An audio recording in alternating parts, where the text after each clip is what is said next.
Disgraced former Transnet CEO Brian Molefe has admitted having a close relationship with the Gupta family.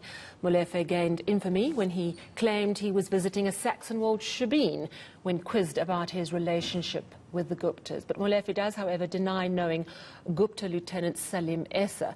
Molefe was testifying at the state capture inquiry today, and in fact his testimony continues into this evening. Kaileisha Kamara has been following proceedings all day for us and joins us now.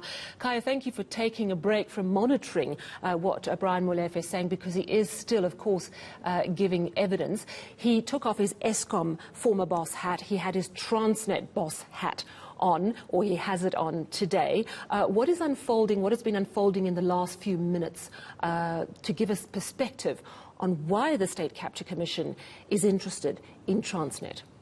Well, certainly, Sally. So at the heart of this, it has to do with multi-billion rand of worth of locomotives from Transnet. We know that it's a very key parastatal from the state, from quite a lot of resources that they have. So there was a deal that they had with Regiment's Capital, with the likes of McKinsey. But also apart from that, we know that the issue around, the politically connected Gupta family, who have since subsequently left South Africa. So once again, that issue came to the fore, where also Mr. Molefe was saying he doesn't regret knowing the Gupta family. So on numerous occasions they did go to visit them, and they also called him on numerous times, and also when he had certain special occasions as well, he would call them as well to come through. So it's been very interesting as well, because as far as he's concerned, he's blaming then the public protector, Thuli Madonsela, for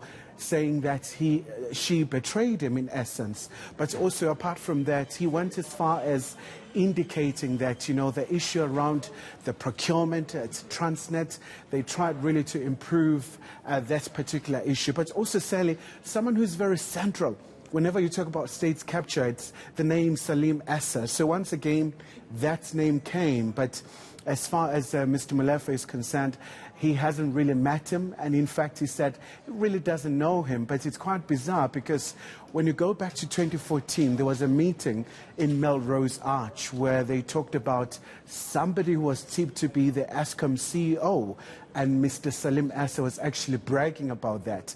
So this is what really transpired when that particular question came.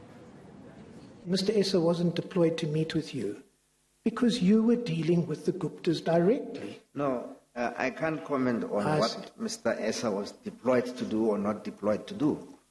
But I did not know Mr. Essa. Yeah. And I did know the Guptas.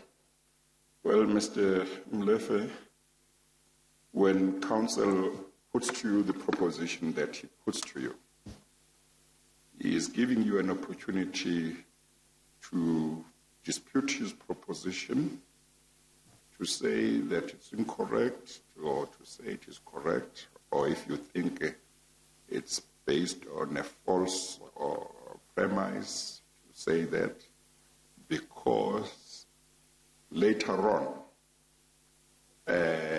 that proposition may be relied upon. Yeah, there were quite a few tense moments throughout the day during the commission, and I see the Deputy Chief Justice stepping in there trying to explain exactly what they're getting to the heart of, or trying to. He also wants Molefe to clarify all the encounters that he had with the Gupta family. Tell us more about that. Well, precisely, Sally, because more often than not, Mr. Molefe says he had a lot of encounters with the Gupta family, but also whenever they mention the wrongdoing, that's when he seems to be absolving himself. That's when he said he was not part of any wrongdoings. So that's what the evidence leader, Mr. Myberg, was trying to bring to the attention, that can you really try and elaborate? So it's been a very comprehensively long, day for the commission, because they really want to get to the bottom of this. But also it's quite interesting, because Mr. Molefe, also the issue about his appointment at, of course, the other hats that he's wearing at the time then at Eskom. So he was in America as far back as in 2011. So that particular article from the New Age, one of the publications, and he said he had no knowledge of that. He just got a phone call while he was away from the country. So once again, a Gupta-owned media had broken that particular story. But it was a rather very acrimonious exchange of words between Zondo and Molefe. So, Sally, once again, let's take a listen. Telling you that I didn't know. No, I understand. And for that, I'm being ridiculed. No, you are not being ridiculed. Your evidence is being tested. That's part of investigating. Okay. And what is being done is to put to you other possibilities, to give you a chance to say, no, but that's wrong because of A, B, C, D. All right, so we know that Brian Molefe is continuing now with his testimony. Let's reel back to the beginning of the day. We heard from Witness 3, but before we heard from Witness 3, Deputy Chief Justice Zondo was very concerned about the news over the weekend that Witness 1, who had testified in August last year, a former bodyguard of Molefe, saying that he picked up bags of cash for Molefe from the Guptas. And here apparently, Witness 1, there was an attempted hit on his life. His car was riddled with bullets, miraculously survived. What did the Deputy Chief Justice have to say about this? Well, very much so. A very perturbed, Deputy Chief Justice Sally issued a very stern warning that the witnesses are doing such a very good job because they're willing to come and tell South Africans really what happened when it comes to state capture. So he used the word unacceptable more than 2 times. And you could really see the dismay in his face that this was quite concerning because this particular gentleman could have died but luckily survived.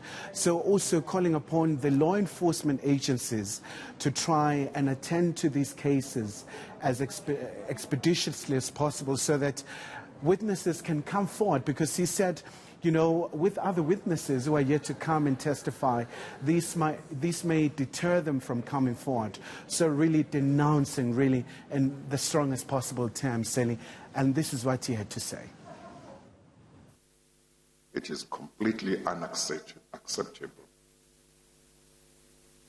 that witnesses, whether they have given evidence before the commission or are still going to give evidence before the commission, are targeted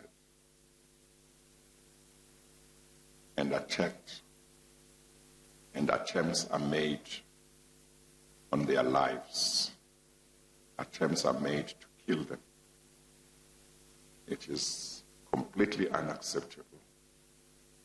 And I would ask the law enforcement agencies to please assist this commission by dealing with these matters.